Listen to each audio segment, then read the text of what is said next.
situs porno yang ratusan. Dan baru saja, Bapak Ibu sekalian, mereka nonton bareng dengan teman-temannya di masjid lagi.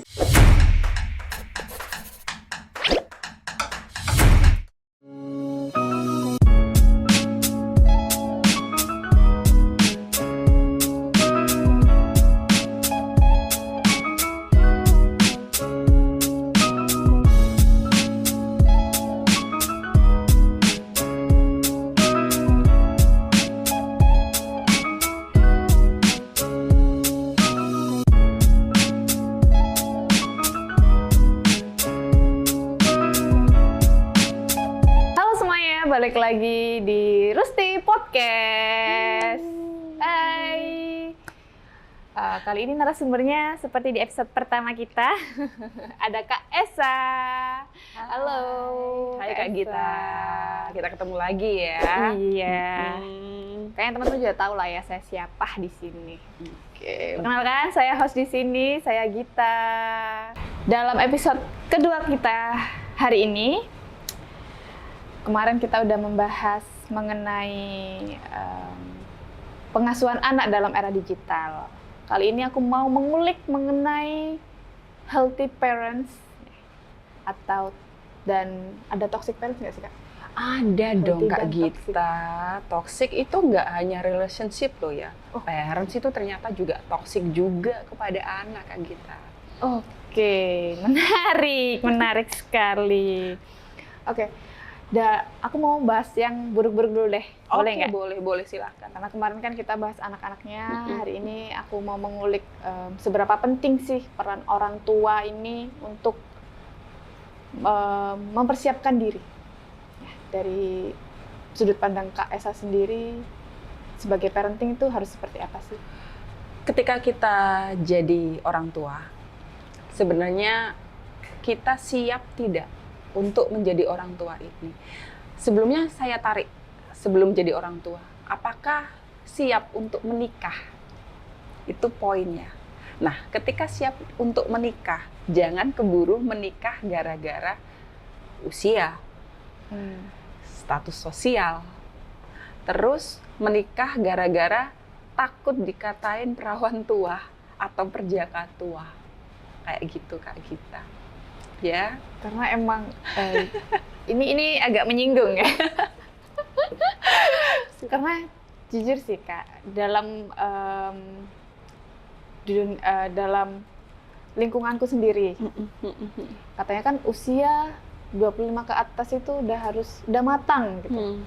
Tapi kan belum tentu diri kita ini siap untuk menikah. Betul. Apa terlebih menjadi orang tua buat anak-anak kita. Gitu. Kalau misalnya nih aku agak kasar ya, meng-underestimate kesiapan menjadi orang tua itu sendiri, bisa dilihat dari apa sih Kak? Kalau dalam sudut pandang Kak? Dalam sudut pandang psikologi, orang tua ketika siap menjadi orang tua, ketika dia sudah sudah menikah ya. Yeah. Nah, dia membawa luka masa lalu atau tidak? Kedua orang tua ini ya. Karena tidak dipungkiri kemungkinan, saya 11 tahun jadi psikolog ini, banyak orang tua yang tidak siap jadi orang tua dengan membawa luka atau trauma dari masa lalu. Misalkan dulu sering dibentak sama orang tuanya.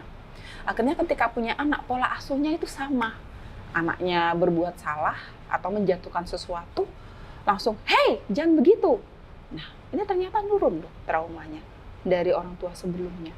Itu belum siap. Yang kedua, dia menikah gara-gara apa Kak? Tahu? Gara-gara ingin bebas. Oke. Ada kan? Aku biar tidak diatur orang tuaku yang overprotective, yang otoriter, akhirnya aku menikahlah. Tapi di situ dia tidak melihat bahwa calon pasangannya ini musuh dalam selimut. Udang di balik batu. Udang di balik batu. Nah, akhirnya kan di situ tiba-tiba berhubungan seks, punya anak, loh kok aku udah punya anak aja, kayak gitu. Tidak tahu kondisi apalagi kalau kita tiba-tiba punya anak, tidak tahu kondisi finansial kita seperti apa, kondisi mental kita seperti apa, kondisi lingkungan kita seperti apa. Kalau tidak siap ketiga ini, buat saya jangan jadi orang tua dulu. kasihan ke anaknya, Kak. Itu. Oke, jadi harus disiapkan dari personalnya dulu ya, kayaknya. Iya, dari finansial, mental, sama lingkungan. Kayak gitu. Kalau kita punya anak ya, mental kita udah oke, finansial kita udah oke, ternyata di lingkungannya yang kurang bagus. Kayak gitu, Kak. Contoh-contoh lingkungan. Lingkungan yang banyak tindakan kriminalnya. Ingat, kalau kita berteman dengan, apa istilahnya kalau bahasa saya, ada apel busuk, kita tempelin apel busuk itu dengan apel baik, nah itu akan nular. Kayak gitu, Kak Gita. Ya. Nah, terlepas akhirnya ada orang tua yang udah siap, ada tahapan-tahapan nggak sih, Kak, untuk nanti mempersiapkan diri, punya anak? Nah, tahapan-tahapan apa yang perlu disiapkan sebagai orang tua? Oke, ini biasanya saya masukkan ke konseling pranikah dan perjanjian pranikah ya, Kak Gita. Itu. Jadi ketika siap untuk punya anak, dia juga harus siap untuk memberikan beberapa hal. Kebutuhan fisik, kasih sayang atau cinta kasih, sama kebutuhan pendidikan. Kayak gitu. Kalau fisik mengenai dengan gizi, tumbuh kembang anak, istilahnya makan ya. Kalau kasih sayang ini berhubungan dengan kebutuhan psikologis dia, rasa aman, rasa nyaman, rasa merasa dicintai. Terus kalau pendidikan, ini ada standarnya sampai usia berapa anak ini disekolahkan. Karena ada beberapa kasus orang tua yang saya tangani, itu tidak menyekolahkan anaknya sesuai dengan kemampuan anak. Kayak gitu, udah sekolah ini aja, mampunya mama sekolah di sini, padahal anaknya ini mampu sekali, cerdas sekali. Akhirnya minat sama bakatnya terkubur, Kak. Kayak gitu, Kak Gita. Kalau kan sekarang ada yang istilah sebelum PAUD itu apa? PG. Nah, itu termasuk, kan kadang ada nih, aku punya kenal sama seseorang yang dimana dia sudah menjadi orang tua, punya anak, terus ketika saya tanyain kayak, nanti anak mau disekolahin di usia berapa? Kan pada zamanku dulu itu TK doang yang ada, taman kanak-kanak aja. Nggak ada PAUD, nggak ada istilah PG tadi. Nah, apa itu salah satu keputusan personal orang tuanya, atau dalam segi psikolog sendiri bagusnya di usia berapa sih anak boleh mengambil pendidikan itu? Oke, kadang orang tua yang saya tangani ketika memasukkan anak di PG, Kak Gita, yang pertama adalah orang tua ini bekerja. Daripada dia diasuh di rumah dan kadang dikasih hanya TV, hanya HP, nah lebih baik dibuat interaksi sosialnya di PG ini. Kayak gitu. Atau juga ternyata beberapa anak berkebutuhan khusus yang berhubungan dengan sosial sama emosi, dia butuh itu. Nah, itu saya rekomkan masukkan ke PG aja. Seminggu 2 kali aja. Ini untuk istilahnya mengembangkan sosial dia. Kayak gitu, Kak. Nah, tergantung itunya. Tapi kalau misalkan orang tua maksa sekali anaknya harus PG, harus apa, nah itu emang. Kalau misalkan di rumah itu sudah ada lingkungan nyaman dan aman untuk perkembangan psikologisnya dia ya, Kak ya, ngapain ke PG? Kayak gitu.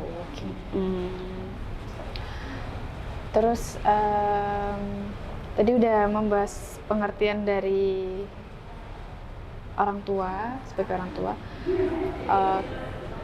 Pola pengasuhan positif apa sih yang bisa diterapkan dari sejak usia berapa anak kita siap untuk dikasih pola asuh yang sebaik mungkin ya, menurut pandangan psikolog dari Kak Esa?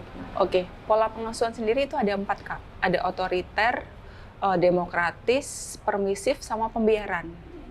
Ya, otoriter ini semua itu atas dasar orang tua. Anak tidak boleh menolak. Kalau demokratis ini bisa orang tua sama anak membuat perjanjian yang terbaik bagi anak itu seperti apa. Tapi tetap atas dasar istilahnya pengawasan orang tua. Ada permisif, itu membiarkan anak. Membiarkan. Iya, tapi yang lebih parah adalah pembiaran. Anak ini mau ngapain atau apa itu terserah kamu. Kalau permisif ini masih Ma, aku boleh main HP? Iya, wis terserah. Ma, aku boleh gini? Oke, terserah. Tapi kalau pembiaran ini lebih ke arah tidak ada aturan sama sekali. Gitu, Kak. Nah, kalau usia berapa anak ini diterapkan pola asuh? Kalau buat saya, sejak dalam kandungan itu sebenarnya anak itu sudah bisa diajak untuk ngobrol, Kak. Oh. Iya, betul.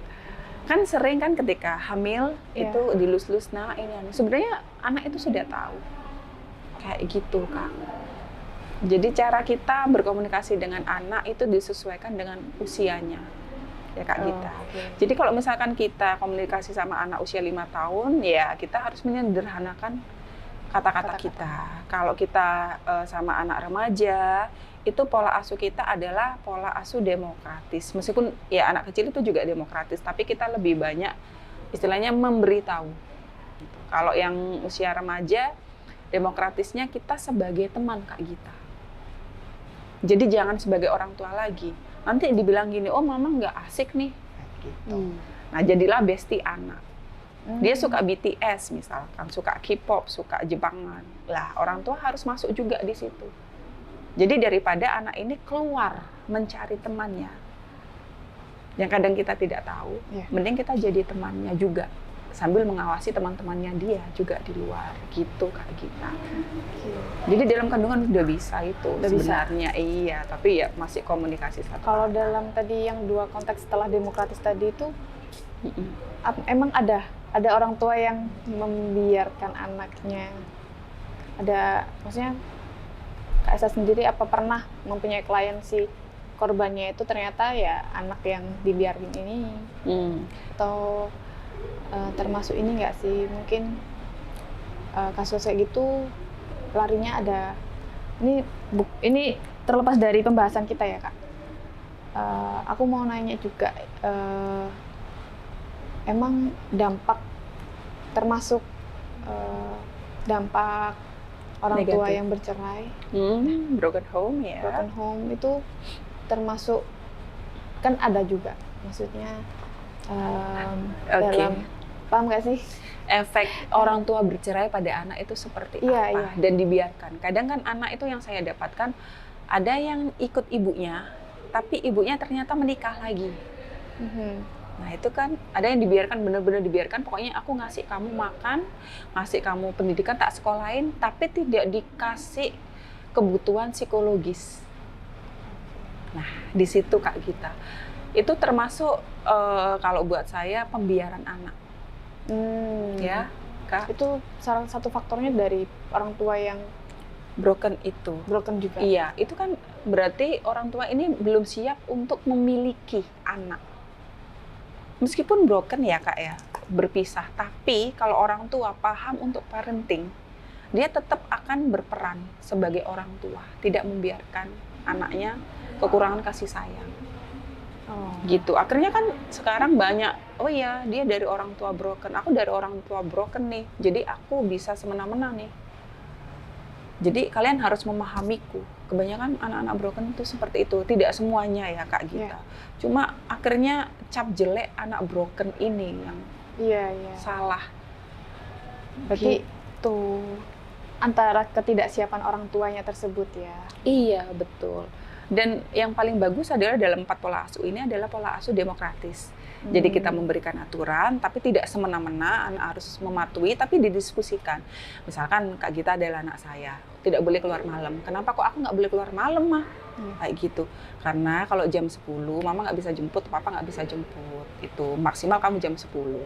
Sudah boleh pulang, kemana aja boleh, tapi bilang ke Mama. Jadi anak ini kan akhirnya nggak bohong.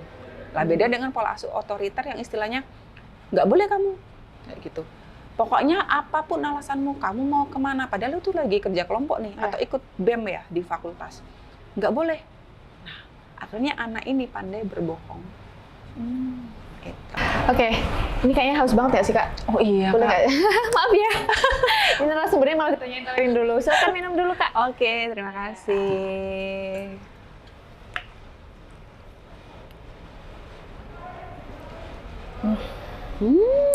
Nice banget sih ini Rooster. Iya, Thank you. luar biasa. Terima kasih Rooster. Sama-sama Mbak Esa. Oke, Lanjut lagi nih, tadi kan Kak Esa menjelaskan ada 4 pola asuh jadi orang tua. Iya. Dari keempat ini apa ada yang toksik, ada yang healthy nggak sih? Maksudnya dari 4 ini yang toksik dulu deh. Yang toksik dulu apa sih? Yang toksik adalah otoriter, terus permisif, sama pembiaran ini Kak. Gitu. 3 itu banyak ya, toksik itu. Iya. Terus yang healthy cuma 1 doang, demokratis. Demokratis. Gitu. Oke. Kenapa saya golongkan toksik? Karena otoriter adalah anak tidak dibiarkan untuk bicara, berpendapat. Oh. Permisif, anak ini dibiarkan tanpa ada aturan. Gitu. Ya, meskipun ada aturan tapi tidak dijalankan dengan pasti dan paten. Dan pembiaran adalah anak ini sudah dibiarkan mau ngapain aja, pokoknya selama dia masih hidup, oke. Itu. Ya, saya golongkan ke situ. Kalau yang positif, demokratis, adanya aturan tapi menyesuaikan dengan kondisi anak. Kondisi usia, kondisi psikologis, terutama kondisi perkembangan psikologisnya dia seperti apa. Dan ada komunikasi 2 arah, misalkan, "Ma, aku nggak sanggup nih untuk les piano," gitu. Mamanya pasti tanya, "Kenapa kamu nggak bisa? Ada apa, Kak?" Gitu. Nah, kalau misalkan otoriter, itu ya nggak bisa, kamu harus ini, kamu mama udah ngeluarin banyak duit nih demi kamu les piano. Nah, kalau permisif sama pembiaran, ya wes lah, terserah kamu. Atau anak ini tidak diberikan les sama sekali. Kayak gitu, Kak. Kalau untuk tadi dalam sistem pendidikannya ini sendiri, orang tua mengabaikan nih, Iya, pengabaian. pengabaian. Ada nggak sih Kak, lebih ke ciri-ciri orang tua toksik ini mungkin ada penyebabnya? Oke. Ciri-cirinya dulu mungkin. Mungkin ciri-cirinya dulu Iya. ya Kak Gita yang saya bahas. Ciri-ciri orang tua toksik adalah tidak pernah minta maaf sama anak. Jadi orang tua itu selalu benar. Itu. Yang kedua, tidak ada empati sama sekali terhadap anak. Empati ini berhubungan dengan memahami kondisi anak. Seperti apa kondisi psikologis, perasaannya anak seperti apa. Terus yang ketiga, selalu menyalahkan anak. Apapun kesalahan anak itu, ya pokoknya salahnya anak. Yang keempat, itu ada orang tua yang memberikan banyak pujian, itu termasuk orang tua toksik loh. Jadi anak ini ketika dia berkata kotor, nah ini loh kok sudah bisa ngomong kayak gitu. Kayak gitu, itu juga termasuk orang tua toksik loh Kak. Ciri-cirinya udah disampaikan sama Kak Esa ya. Penyebab orang tua toksik ini kenapa sih Kak? Penyebabnya yang paling utama yang saya tahu adalah trauma masa lalu Kak. Dan itu akhirnya dia tidak bisa, seharusnya yang biasanya saya tahu adalah ketika kita menikah atau ketika kita memiliki anak, itu seharusnya kita menyelesaikan masa lalu kita dulu. Trauma dengan orang tua dari pola pengasuhan. Mungkin orang tuanya suka bentak, suka mukul, suka berkata kasar terhadap kita. Nah, itu kita harus terapi dulu. Kalau tidak selesai di situ, ketika kita punya anak, secara alami itu akan keluar. Kalau anak kita melakukan kesalahan, kita akan bentak. Kita akan menyalahkan anak. Kayak gitu. Ada juga ambisi. Saya dulu pengen jadi dokter nih, nggak bisa. Akhirnya anaknya mau nggak mau harus jadi dokter. Padahal tidak ada kemampuan di situ. Banyak Kak Gita. Anaknya ada kemarin itu di sekolah kedinasan, minimal IQ-nya adalah 120 atau kelas akselerasi. Nah anak ini saya tes itu di bawah itu. Tapi orang tuanya berambisi anak ini harus masuk. Padahal anaknya sudah bilang ke saya nggak mampu tante. Iya. Tapi emang ada sih Kak, itu juga dari teman dekat kita juga sih, yang backgroundnya dipaksa orang tua karena emang pengennya anaknya punya pendidikan, mungkin pengen punya keluarga dari keluarga besar pada dokter semua, tapi dia punya keahlian sendiri. Kadang ada juga sampai dia menyerah kayak, aku tuh melihat darah aja udah pingsan. Kok aku harus masuk dokter? Iya, jadi itu salah satu sebenarnya background dari trauma-trauma orang tuanya yang dulu-dulu gitu berarti. Berarti cara penyelesaiannya terapis ke psikolog. Orang tua itu kadang memandang dirinya selalu benar, selalu paham, selalu hidup lebih dulu daripada anak ya Kak Gita. Nah, seharusnya sebelum punya anak, ini kita selesaikan dulu dengan masa lalu. Baru mempunyai anak, biar tidak menurunkan trauma ke anak. Satu itu. Yang kedua, pahami, kalau misalkan sudah ke saya ya Kak Gita, pahami bahwa ya jadi orang tua itu tidak harus memaksakan kondisi ke anak. Lalu juga pahami kalau dirimu atau orang tua ini bermasalah. Karena kalau ke saya pun misalkan istilahnya konseling, tapi orang itu merasa aku nggak salah kok, itu saya pasti akan nolak. Tidak usah Bapak Ibu ke saya, nanti kalau misalkan Bapak Ibu merasa ada yang salah dengan dirinya, silahkan ke saya. Loh, banyak Kak Gita.